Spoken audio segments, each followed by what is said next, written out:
नमस्कार दोस्तों, मैं हूं प्रेम और आप जुड़ रहे हैं मेरे साथ एक बार दोबारा प्रेम एकेडमी पे, जहां सफलता ही है हमारा लक्ष्य। दोस्तों, हम लोग पिछली वीडियो में 2 लेक्चर्स अभी तक हम ले चुके हैं और दोनों लेक्चर्स का हमारा रिस्पांस जो अभी तक आया है वो बहुत पॉजिटिव आया है, जिससे हमको आगे और भी पढ़ाने का जो है मोटिवेशन मिला है। तो हम आपके बीच इसीलिए जुड़ रहे हैं दोबारा।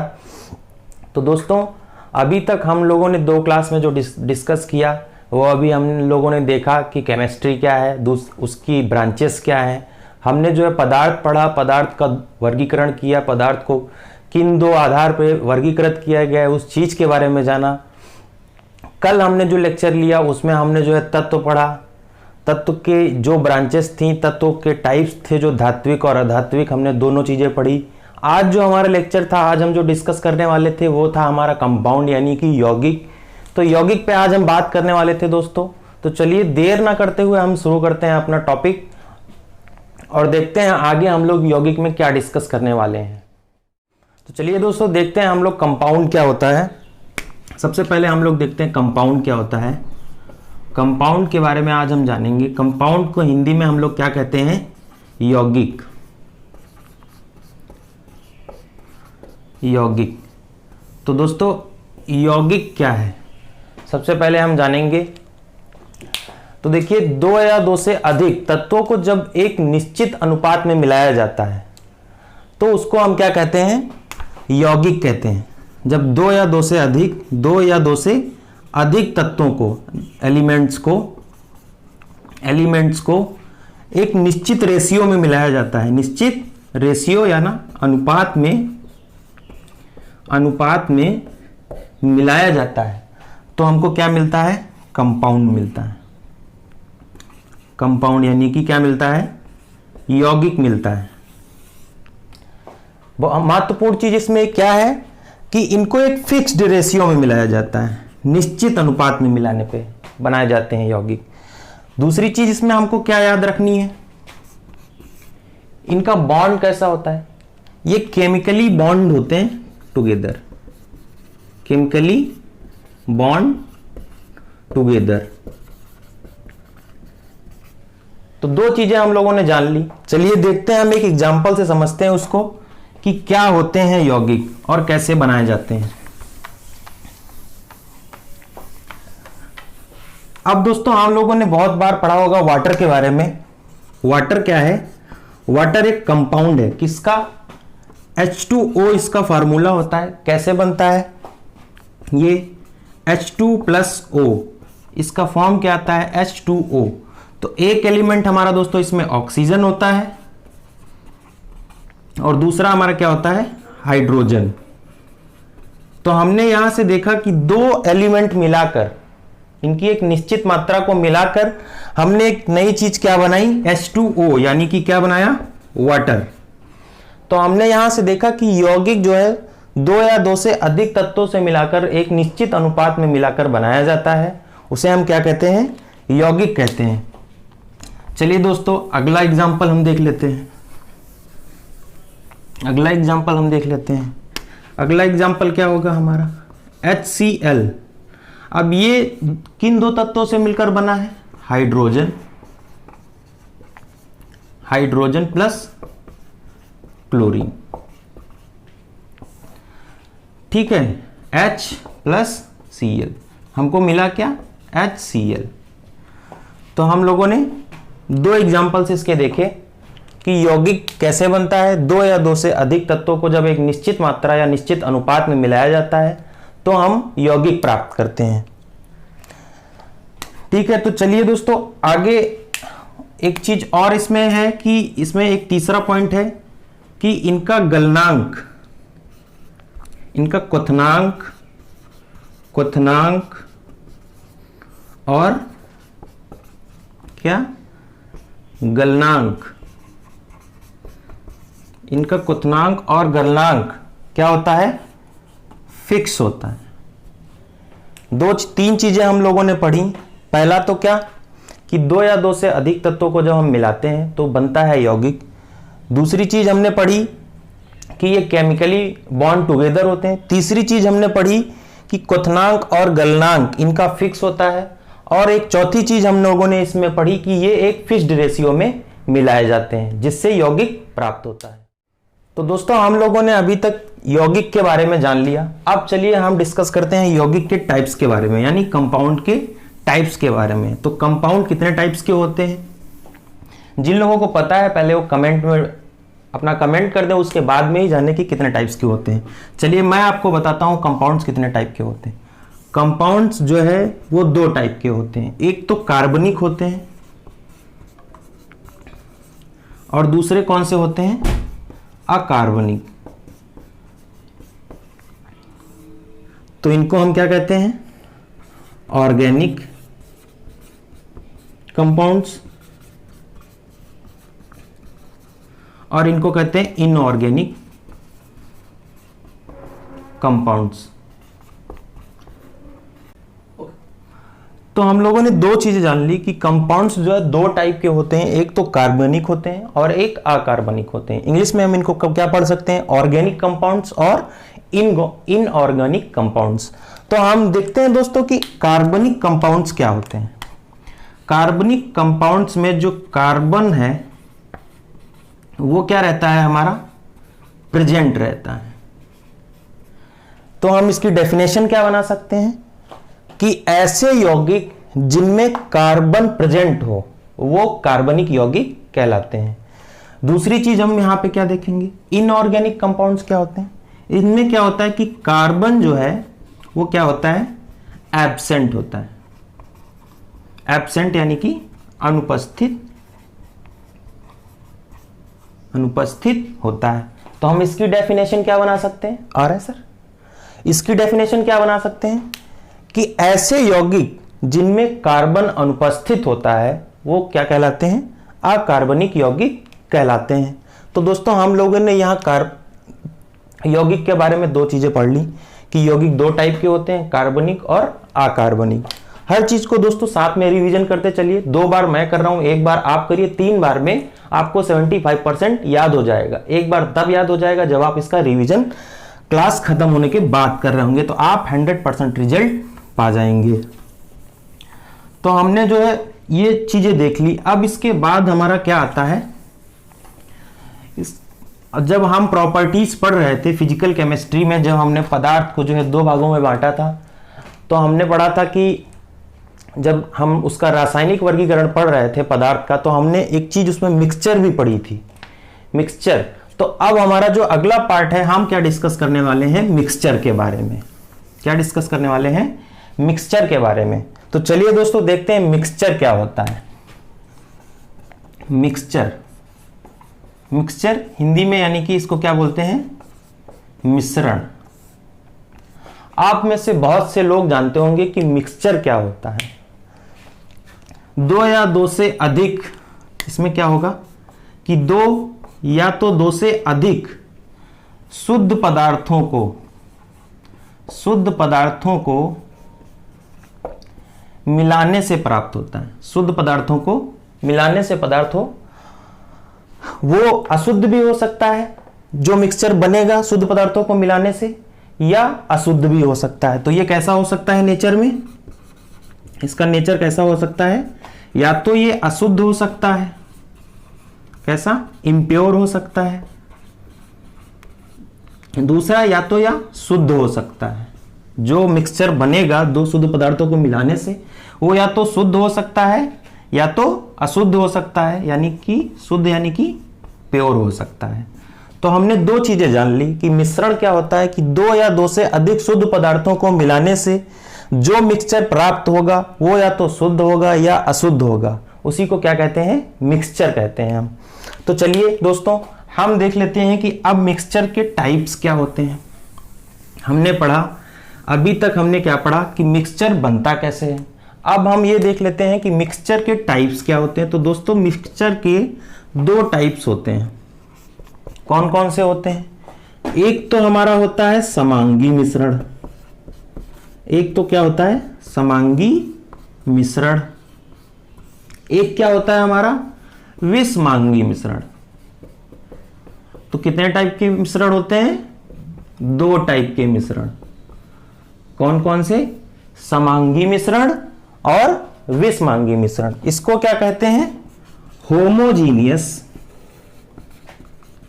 इसको कहते हैं होमोजीनियस मिक्सचर, और इसको क्या कहते हैं, हेट्रोजीनियस मिक्सचर।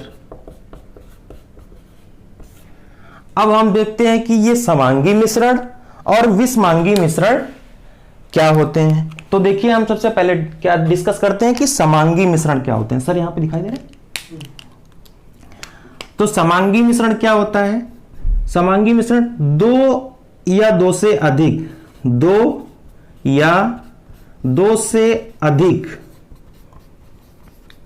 अधिक शुद्ध पदार्थों को मिलाने से बनते हैं, जिन्हें क्या बाद में अलग नहीं किया जा सकता है। समांगी मिश्रण वो होते हैं जिनको मिलाने के बाद अलग करना मुश्किल होता है या अलग नहीं किया जा सकता है। जैसे एग्जाम्पल क्या होगा हमारा, मैं ऊपर लिख रहा हूं इसका। जैसे एग्जाम्पल क्या होगा, चीनी और पानी का घोल एक समांगी मिश्रण है। चीनी और पानी को हम मिला दें, यानी कि शुगर प्लस वाटर अगर हम मिला दें तो ये कैसा मिक्सचर बन जाएगा हमारा, ये हमारा हो जाएगा होमोजीनियस। तो ये हमारा मिक्सचर हो जाएगा होमोजीनियस। अब हम बात करते हैं किसकी, हेट्रोजीनियस की, यानी कि विषमांगी मिश्रण की। विषमांगी मिश्रण ऐसे मिश्रण होते हैं जिनको दो शुद्ध पदार्थों को मिलाया जाए और बाद में उनको आसानी से किन्हीं विधियों के द्वारा अलग किया जा सकता है। जैसे हमारा पानी और बालू, पानी और बालू को अगर हम मिला दें तो हम इनको अलग भी कर सकते हैं, लेकिन उनके लिए हमको कुछ प्रोसेस फॉलो करनी पड़ेंगी। तो हम देख लेते हैं वो प्रोसेस क्या है।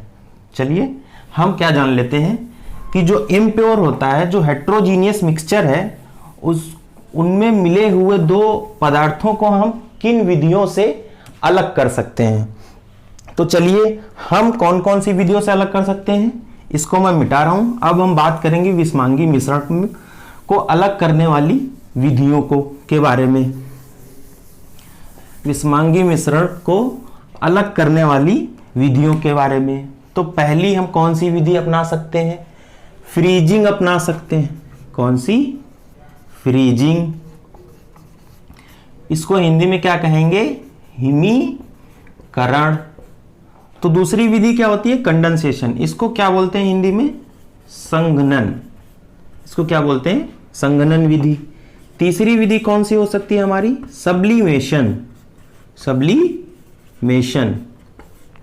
सब्लिमेशन क्या, ऊर्ध्वपातन। ठीक है। और कौन सी हो सकती है हमारी, और हो सकती है बॉयलिंग। और पांचवी कौन सी हो सकती है हमारी, पांचवी कौन सा हो सकती है, मेल्टिंग।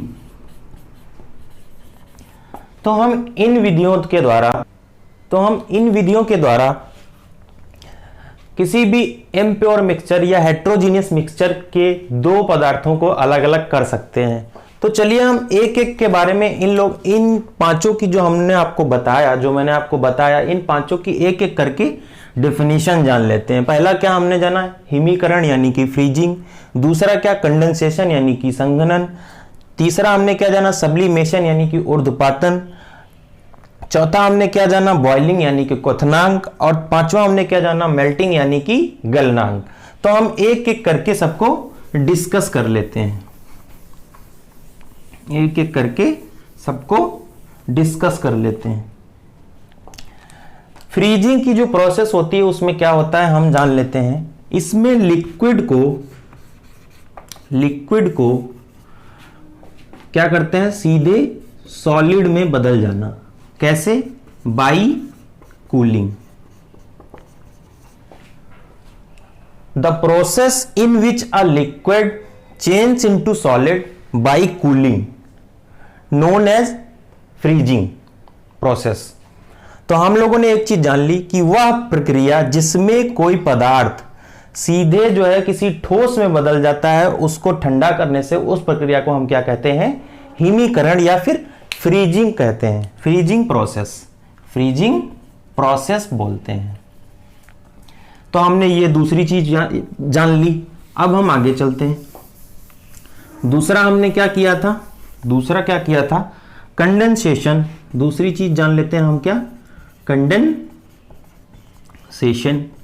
कंडेंसेशन यानी कि क्या, संघनन। अब संघनन कितने लोगों को पता है?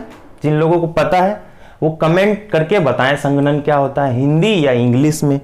तो संघनन में क्या होता है कि कोई गैस है और वो क्या हो रही है, लिक्विड में चेंज हो रही है। कोई गैस है, कोई वेपर है, वो क्या हो रही है, सीधे लिक्विड में चेंज हो रही है। कैसे? By cooling. कैसे चेंज हो रही है? By cooling. तो उसको क्या बोलेंगे, कंडेंसेशन। तो हम इसकी डेफिनेशन क्या लिखेंगे, the process in which gas और vapour change into liquid by cooling it known as condensation process. वह प्रक्रिया जिसके तहत गैस को ठंडा करके लिक्विड की फॉर्म में चेंज किया जाता है, उसको क्या कहते हैं हम, संघनन की विधि कहते हैं। अब इसको हम अगला क्या होगा हमारा, अब अगले के बारे में हम जान लेते हैं। अगले के बारे में हम क्या, हमारा तीसरा पॉइंट क्या था, सब्लिमेशन। तीसरा क्या था हमारा, सब्लिमेशन। तो सब्लिमेशन की हमने हिंदी क्या बताई आपको, ऊर्ध्वपातन। मुझे लगता है कहीं कहीं कि ये हिंदी से ज्यादा इजी तो ये अपना इंग्लिश ही है, ठीक है।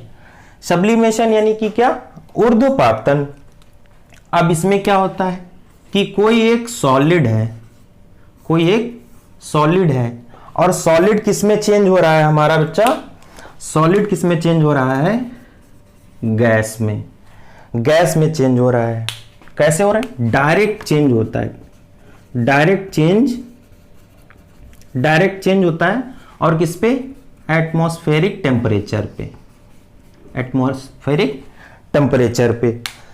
तो हम इसकी डेफिनेशन क्या बनाएंगे कि जब कोई सॉलिड सीधे गैस रूम टेम्परेचर पे या एटमॉस्फेरिक टेम्परेचर पे सीधे गैस में परिवर्तित हो रहा हो, तो उस प्रक्रिया को हम क्या कहते हैं, ऊर्ध्वपातन कहते हैं। तो हम लोगों ने बच्चा कितने चीजें जान ली, 3 चीजें अभी तक जान ली। पहली क्या जानी, फ्रीजिंग जानी हमने। दूसरी क्या जानी हमने, कंडेंसेशन जानी। और तीसरी चीज हमने क्या जानी, सब्लिमेशन जान ली। तो हमको 3 चीजें पता चल गई। 3 चीजें हमने अभी तक पढ़ ली।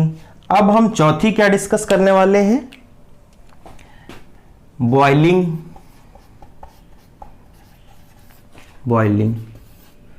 अब इसको बॉइलिंग पॉइंट बोलिए आप। इसको क्या कहते हैं,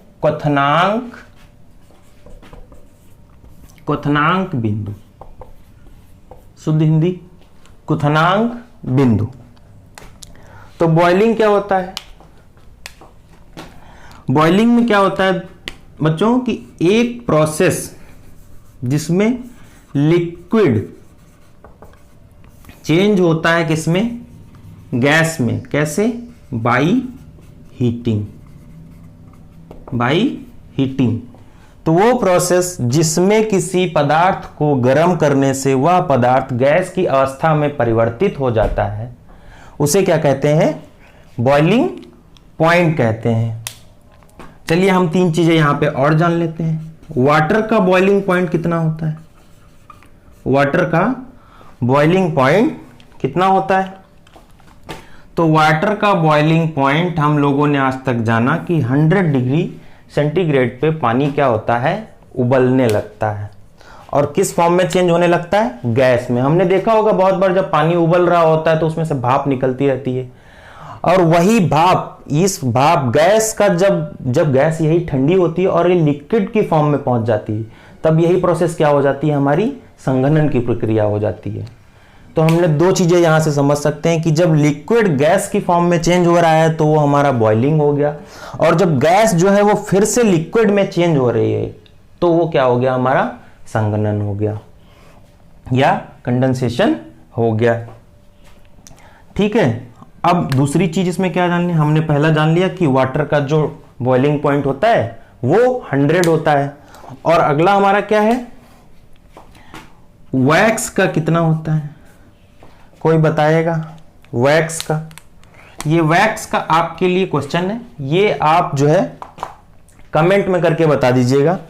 तीसरा मैं आपको क्या बता रहा हूं, आपको पारा, Hg यानी कि पारा, इसको बोलते हैं क्या, मरकरी। मरकरी का बॉइलिंग पॉइंट कितना होता है बच्चा, 38.8 डिग्री सेंटीग्रेड। ऐसे ही क्वेश्चंस पूछे जाते हैं एग्जाम्स में, रेलवे के, यूपीपी के एग्जाम्स में सीधे सीधे क्वेश्चन पूछेगा कि पारे का बॉइलिंग पॉइंट या क्वथनांक बिंदु कितना होता है। आंसर में आपको बहुत सारे दिए होंगे, एक ये भी दिया होगा, तो आपको ये टिक करके आना है कि 38.8 जो है हमारा मरकरी का यानी कि पारे का बॉइलिंग पॉइंट होता है। और इसमें हम लोग एक चीज जान लेते हैं, अल्कोहल। खुश हो गए होगे सुन के खुश हो गए होगे, तो अल्कोहल का हम लोग क्या जान लेते हैं, बॉइलिंग पॉइंट। तो अल्कोहल का जो बॉइलिंग पॉइंट होता है बच्चा वो कितना होता है हमारा, 78 डिग्री सेंटीग्रेड। ये भी क्वेश्चन आ सकता है एग्जाम में, आपसे सीधे सीधे पूछा जाएगा कि अल्कोहल का बॉइलिंग पॉइंट कितना होता है, तो आपको जवाब क्या देके आना है कि जब साहब जो है 78 डिग्री होता है। 78 डिग्री आपने लगाया और आपने अपना एक नंबर बना लिया। तो हम लोगों ने यहां तीन चीजें जान ली कि वाटर का बॉइलिंग पॉइंट 100 डिग्री सेंटीग्रेड, पारे का बॉइलिंग पॉइंट 38.8 डिग्री सेंटीग्रेड, और दारू का यानी कि अल्कोहल का हमारा हो गया 78 डिग्री सेंटीग्रेड। तो हमने ये चौथी चीज डिस्कस कर ली बच्चा, क्या, बॉइलिंग पॉइंट यानी कि क्वथनांक बिंदु हमने डिस्कस कर लिया। अब चलिए हम पांचवी चीज डिस्कस कर लेते हैं, वो क्या थी हमारी, मेल्टिंग पॉइंट। पांचवी चीज क्या थी हमारी, मेल्टिंग पॉइंट। इसको क्या बोलते हैं, गलनांक बिंदु। ये हो गई क्या, बिंदु की हिंदी। तो हमने क्या पढ़ा, अभी तक बॉइलिंग पॉइंट पढ़ लिया, अब हम क्या पढ़ने जा रहे हैं, मेल्टिंग पॉइंट यानी कि गलनांक बिंदु। तो पहले तो जानते हैं कि गलनांक क्या होता है, गलनांक बिंदु क्या होता है, कि जब कोई सॉलिड ठीक है किसी टेम्परेचर पर लिक्विड की फॉर्म में आ जाएगा, और उसमें क्या होगा, एटमॉस्फेरिक प्रेशर के साथ में। तो दो चीजें इसमें ध्यान रखनी है कि एक, किसी भी टेम्परेचर पे, एटमॉस्फेरिक प्रेशर पे जब कोई सॉलिड लिक्विड की फॉर्म में चेंज होता है तो उस पॉइंट को क्या कहते हैं, गलनांक बिंदु कहते हैं। तो हमने ये चीजें जान ली। तो हम चलिए कुछ तत्व हैं या कुछ पदार्थ हैं उनके गलनांक के बारे में जान लेते हैं कि उनका गलनांक पॉइंट कितना होता है। तो पहला हम क्या जान लेते हैं, वैक्स के बारे में। वैक्स वाला मैंने आपको क्वेश्चन दिया है बॉइलिंग पॉइंट पूछने के लिए, वो आपको बताना है कमेंट में करके। मैं मेल्टिंग पॉइंट में वैक्स का लिखवा रहा हूं आपको। तो वैक्स का कितना होता है बच्चा, वैक्स का जो मेल्टिंग पॉइंट होता है वो हमारा होता है 63 डिग्री सेंटीग्रेड। तो हमको ये पता, ये एग्जाम में सीधे सीधे सवाल ये भी आ सकता है कि जो वैक्स का मेल्टिंग पॉइंट होता है, गलनांक बिंदु होता है, वो कितना होता है। तो आपको दोस्तों सीधे सीधे जवाब क्या देना है कि वैक्स का जो मेल्टिंग पॉइंट होता है वो 63 डिग्री सेंटीग्रेड होता है। अब इसमें हम दूसरी चीज जान लेते हैं बच्चा, दूसरी चीज जान लेते हैं, वाटर का कितना होता है, वाटर का मेल्टिंग पॉइंट कितना होता है। तो इसका आंसर क्या होगा बच्चा, इसका आंसर क्या होगा, 0 डिग्री सेंटीग्रेड। इसका क्या आंसर होगा, 0 डिग्री सेंटीग्रेड। तीसरा जान लेते हैं हम। सर यहां पे दिख रहा है? हाँ, यहां पे दिख रहा है। यहां Hg पारा का कितना होता है? 38 पॉइंट। ठीक है, तो एक गलती हो गई। जो बॉइलिंग पॉइंट में जो पारा का होता है, जो बॉइलिंग पॉइंट में पारा का होता है वो होता है 37.5। इसको जरा सही कर लीजिएगा, 37.5 डिग्री सेंटीग्रेड। और Hg यहां जो इसका गलनांक बिंदु होता है वो क्या होता है? 38.8 डिग्री सेंटीग्रेड। इसको आप पिछले वाले टॉपिक में सही कर लीजिएगा। जो बॉइलिंग पॉइंट होता है Hg का, पारा का, वो होता है 37.5 डिग्री सेंटीग्रेड। हाँ तो दोस्तों, अभी तक हमने जान लिया 5 चीजों के बारे में, जिनसे क्या कर सकते हैं कि हम हेट्रोजीनियस मिक्सचर्स को अलग, जो उनमें जो पदार्थ मिले हुए हैं उनको अलग कर सकते हैं। उनके लिए ये प्रोसेस हम फॉलो कर सकते हैं। या तो सब्लिमेशन फॉलो कर लें हम, या तो फ्रीजिंग फॉलो कर लें, या जो है हम कंडेंसेशन फॉलो कर लें, मेल्टिंग या बॉइलिंग फॉलो कर लें। इनके द्वारा जो हम 2 पदार्थ हैं तो उनको अलग कर सकते हैं। इन विधियों के द्वारा हम उनको अलग कर सकते हैं। तो चलिए दोस्तों, हम लोगों ने यहां तक पढ़ लिया। अब हम कुछ जो है महत्वपूर्ण जो हमारे मिक्सचर्स हैं, जो एग्जाम में जिनसे डायरेक्ट सवाल आता है, उनके बारे में डिस्कस कर लेते हैं। वो मैं सीधे आपको बता देता हूं कि वो कौन कौन से होते हैं। तो हेडिंग क्या डाल लोगे? सम इंपॉर्टेंट मिक्सचर्स, और इसको टिक कर लोगे वेरी इंपॉर्टेंट में। तो पहला क्या होता है बच्चा हमारा? Gun powder. Gun powder. तो गन पाउडर किसका किसका मिक्सचर होता है? मैंने देखो दोस्तों शुरुआत में ही बताया था कि मिक्सचर वो जिसमें 2 या 2 से अधिक तत्वों या पदार्थों को मिलाकर बनाया जाएगा, वो क्या होगा? हमारा मिक्सचर होगा। तो गन पाउडर में क्या होता है दोस्तों? सल्फर होता है। सल्फर होता है। स्पेलिंग मिस्टेक हो जाए तो उसको ऑटो करेक्ट कर लीजिएगा अपने हाथ। सल्फर होता है। सल्फर को हम किससे डिनोट करते हैं? एस से। दूसरा क्या होता है हमारे पास? चारकोल होता है। चारकोल ये कोयले का ही दूसरा रूप है, ये कार्बन ही है, कार्बन का है, तो इसको हम सी से डिनोट करते हैं। और तीसरा इसमें किस चीज का मिक्सर होता है? पोटेशियम, पोटेशियम नाइट्रेट का। पोटेशियम नाइट्रेट का। इसका फॉर्मूला क्या होता है? KNO3। तो हमने पहला इसको गन पाउडर, या हिंदी में इसको क्या कह सकते हैं? बारूद। तो ये पहला है बच्चा मिक्सचर हमारा। एग्जाम में सीधे पूछा जाएगा कि जो है बारूद जो है या गन पाउडर जो है में कौन कौन से तत्व मौजूद होते हैं। तो आपको क्या याद रखना है कि इसमें सल्फर होता है, चारकोल होता है, और तीसरा क्या होता है? पोटेशियम नाइट्रेट होता है। ठीक है, पोटेशियम नाइट्रेट होता है। तो मैं इसको मिटा दूं या इसके नीचे लिख देता हूं। दूसरा क्या है? Power alcohol.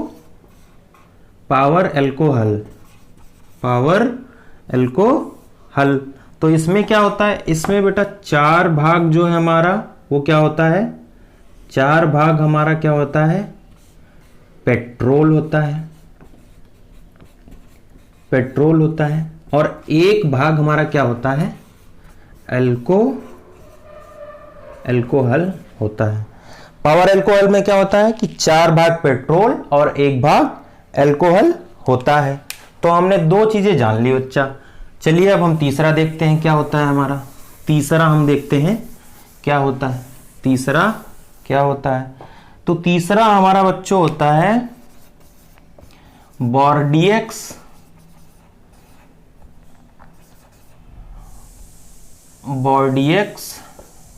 मिक्सचर। बोर्डियक्स मिक्सचर, इसको हिंदी में भी यही बोलते हैं, बोर्डियक्स मिश्रण। तो बोर्डियक्स मिश्रण में क्या होता है बच्चों, हम वो जान लेते हैं। बोर्डियक्स में क्या होता है? कॉपर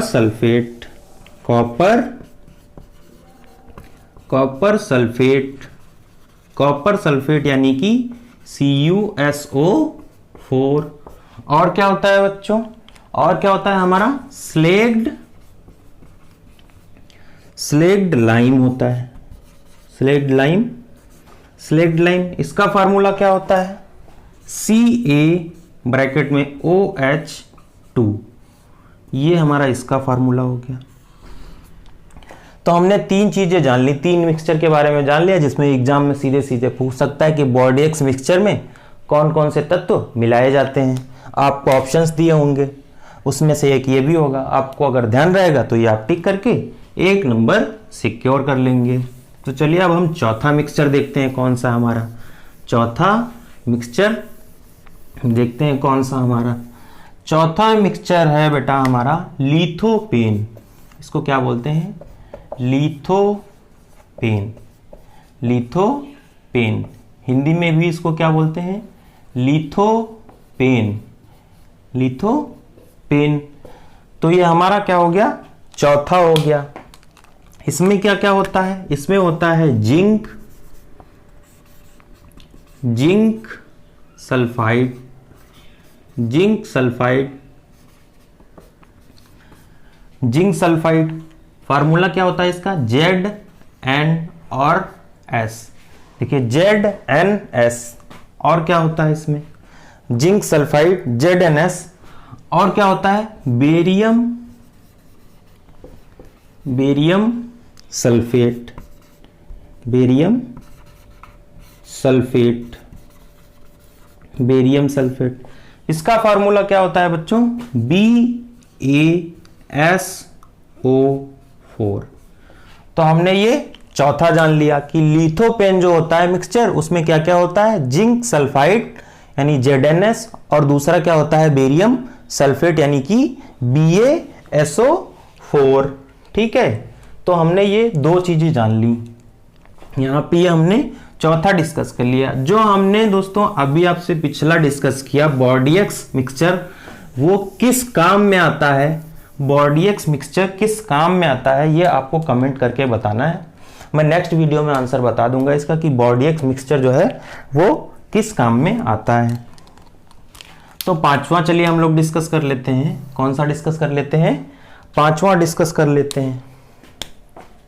इसको क्या बोलते हैं? नाइट्रोलिम। तो अब हम इसमें देखते हैं कौन कौन से, माफ कीजिएगा, कौन कौन से एलिमेंट होते हैं। इसमें क्या होता है? कैल्शियम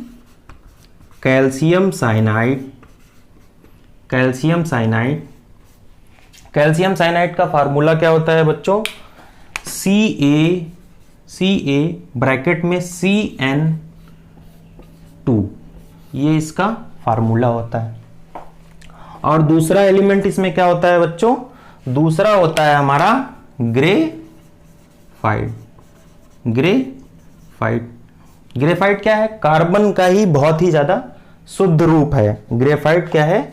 कार्बन का बहुत ही शुद्ध रूप है। और इसको किस लिए यूज किया जाता है? इसको एज अ फर्टिलाइजर यूज किया जाता है। एज अ फर्टिलाइजर यूज किया जाता है। फर्टिलाइजर यानी कि उर्वरक के रूप में इसको यूज किया जाता है। ये बहुत ध्यान रखने वाली बात है, इंपॉर्टेंट है। इसको आप अपने हिसाब से जैसे इंपॉर्टेंट लिखता हूं लिख लीजिएगा। ये किस लिए यूज किया जाता है? जो हमारा नाइट्रोलिम मिक्सचर होता है, इसको किस लिए यूज करते हैं हम? उर्वरक के रूप में यूज करते हैं। सीधे सवाल ये पूछ लेगा।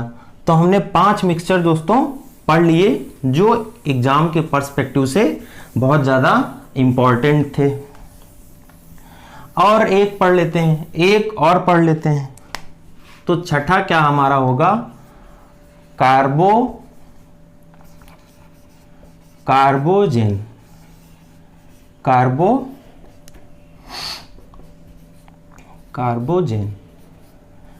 तो कार्बोजेन में कौन कौन सा मिश्रण होता है बच्चे?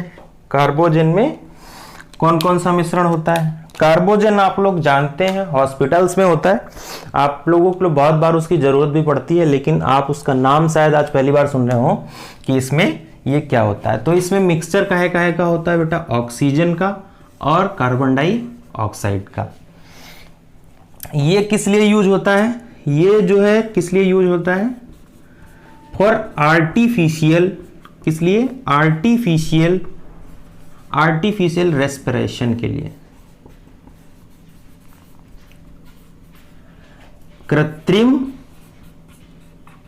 कृत्रिम श्वसन के लिए, कृत्रिम श्वसन के लिए होता है ना।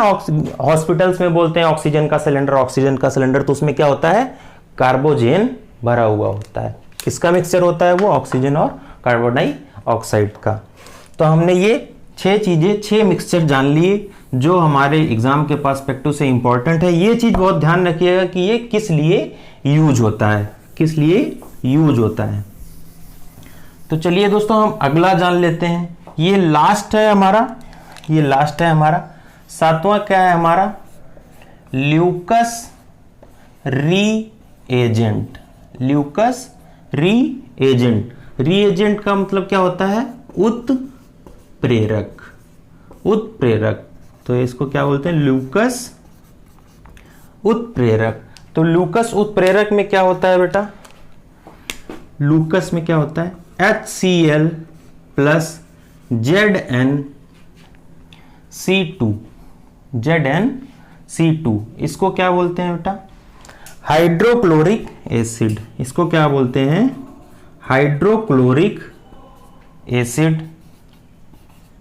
और इसको क्या बोलते हैं, इसको क्या बोलते हैं, जिंक क्लोराइड। क्या बोलते हैं, जिंक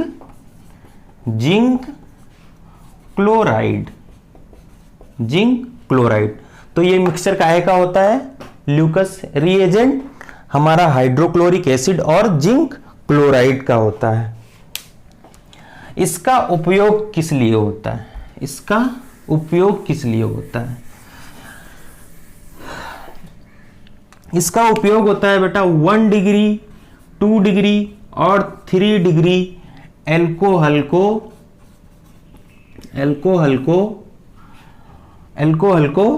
पहचानने में, एल्कोहल को पहचानने